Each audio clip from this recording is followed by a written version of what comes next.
Hi, welcome to ring theory classes. Let us solve the problems. If capital R is a ring and C of R is equals to X belongs to capital R such that the set of all elements which satisfies the condition XA is equals to AX for all A belongs to capital R, then prove that C of R is a subring of capital R. Yes, in the previous classes we learned the definition of subring and we learned the subring test. We prove that, and now we solve the problems depends upon subring. Let us solve this. One of the simple problem and important also. You know that this C of R is known as center of the ring. C of R is known as center of the ring. Yes, let us discuss the solution and then we can about that. Given that capital R is a ring, given that capital R is a ring and C of R is the set of all elements X belongs to capital R such that XA is equals to AX for all A belongs to capital R. C of R is the set of those elements X which satisfies this property XA into AX. We know that since 0 belongs to capital R is a 0 element. 0 element. You observe that X into 0 is equals to 0 into X. It is always true, is equals to 0. This shows us 0 belongs to C of R.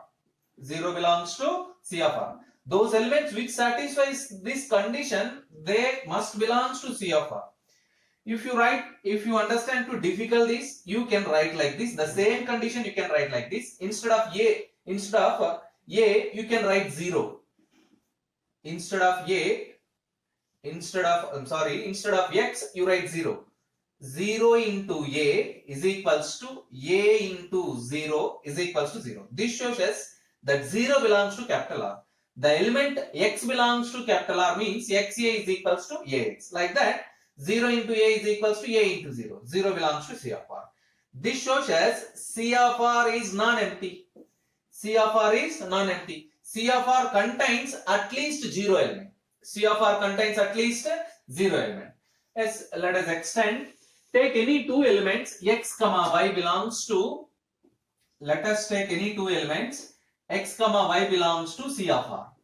By the definition of C of R, XA is equals to AX.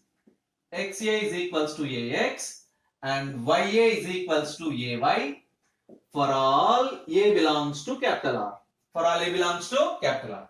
Let us take any two elements X comma Y belongs to C of R. Then XA is equals to AX. YA is equals to AY for all A belongs to capital R. Now, let us find their subtraction. Let us find their subtraction. X minus Y into A. X minus Y into A is equals to, we know the product. This is nothing but XA minus YA. XA minus YA. XA can be written as AX. XA can be written as AX. You observe that. By using this equation, XA is equals to AX. YA can be written as AY. By making A common, A into X minus Y. You observe that we prove that the condition X minus Y into A is equals to A into X minus Y. By observing this condition, we conclude that X minus Y belongs to C of R. X minus Y belongs to C of R. You observe that this is the first condition of subring test.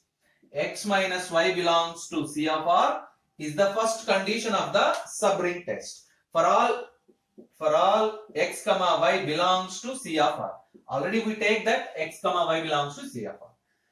Now product the elements X Y into A is equals to.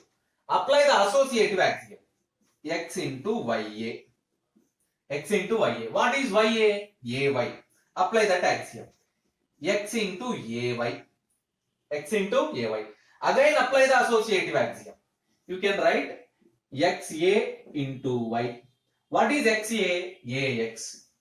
AX into Y. Again apply the associative axiom. A into xy. Now you observe that xy into A. Therefore, xy into A is equals to A into xy. This condition implies us the element xy belongs to C of R. The element xy belongs to C of R, which is the second condition of subring test. Let it be equation number 1. Let it be equation number 2. From equations 1 and 2, we conclude that.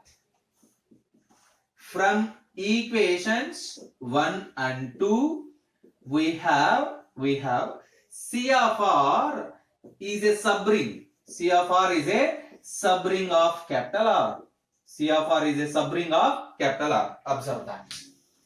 So here in this problem, the set C of R is known as center of the ring.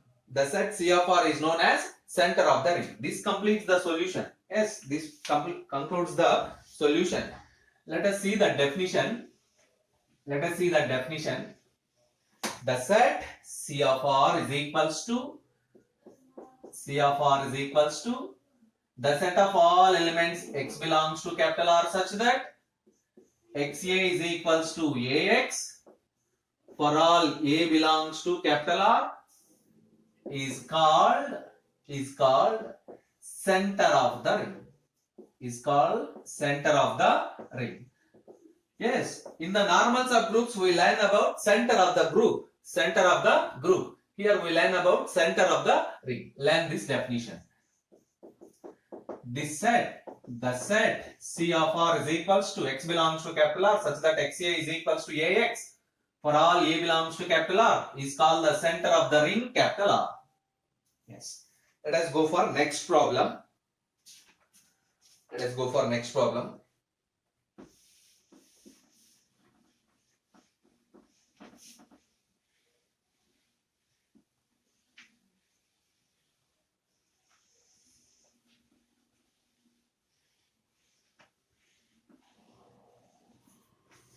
The problem is the set of integers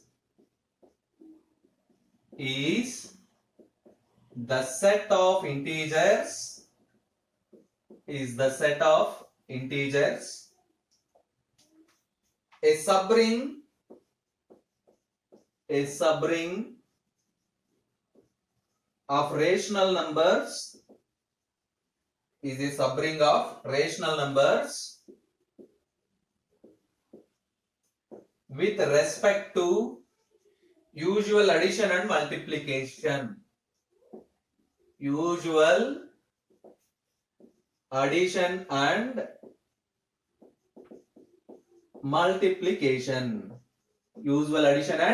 multiplication. Observe that. The question is integers. We know that z with respect to plus comma dot is a ring and capital Q with respect to plus comma dot is a ring. Let us take any two elements a comma b belongs to z. We know that the subtraction of two integers is again an integer. A minus b also belongs to capital Z for all a comma b belongs to Z. This is the first condition of subring. Second one, let us take any two elements a comma b belongs to Z. We know that the product of two integers is again a integer. A b belongs to Z. This is condition number 1. This is condition number 2. You observe that a comma b belongs to Z implies a minus b belongs to Z. A comma b belongs to Z implies a b belongs to Z. We know that the sum of two integers, the subtraction of two integers, the product of two integers again an integer.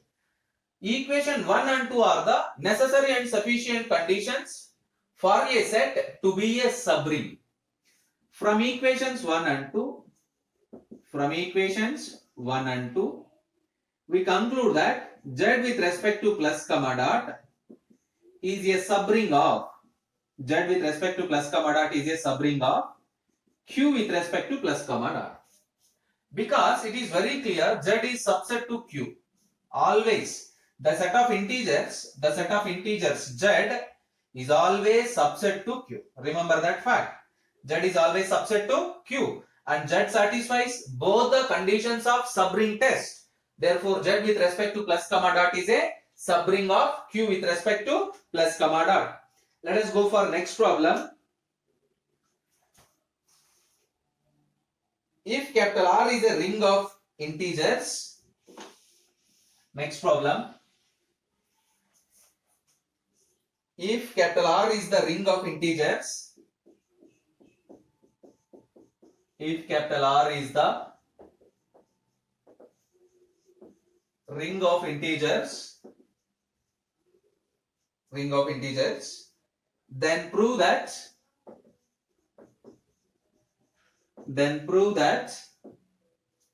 the set capital S is equals to set of all elements mx such that x belongs to R, comma m is a fixed integer,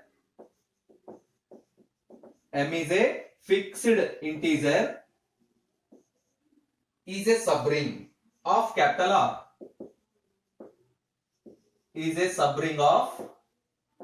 capital R.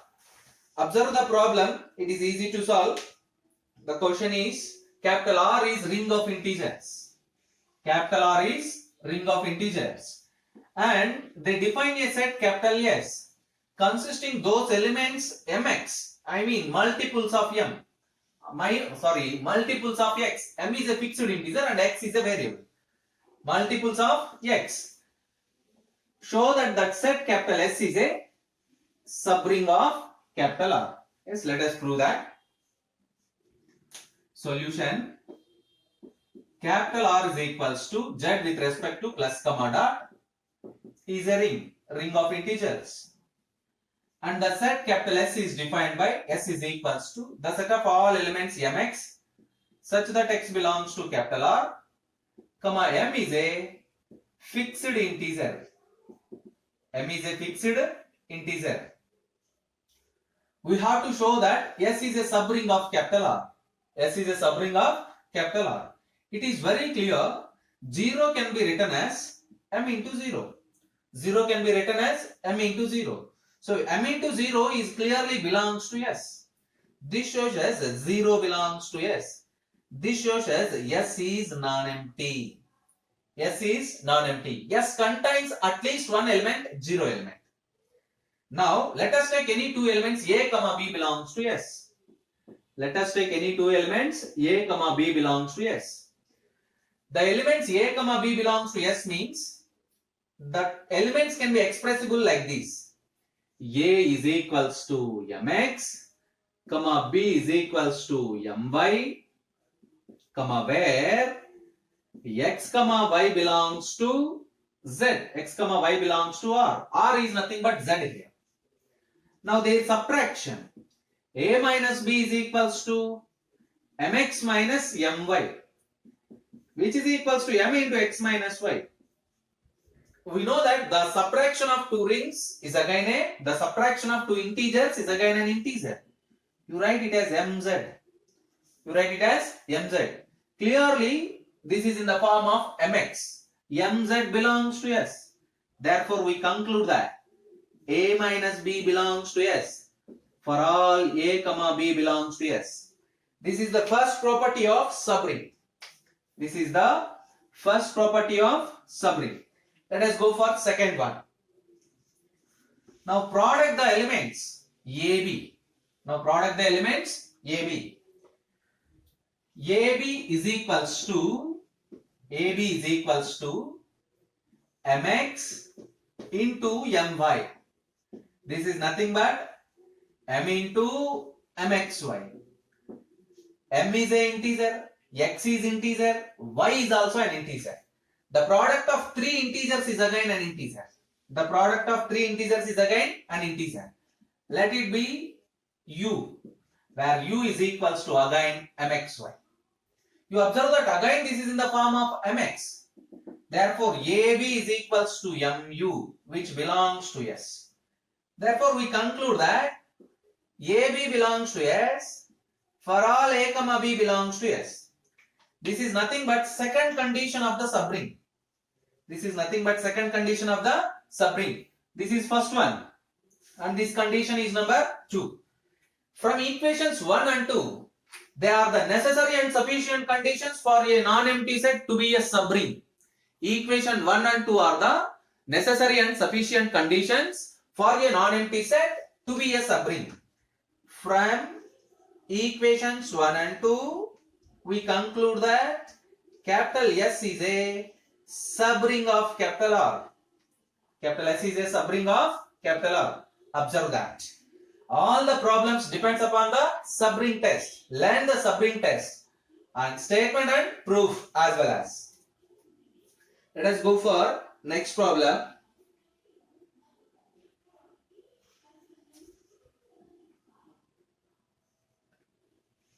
If capital R is the ring of 2 by 2 matrices, if capital R is the ring of 2 by 2 matrices, capital R is the ring of 2 by 2 matrices, whose elements are real numbers? Whose elements are real numbers?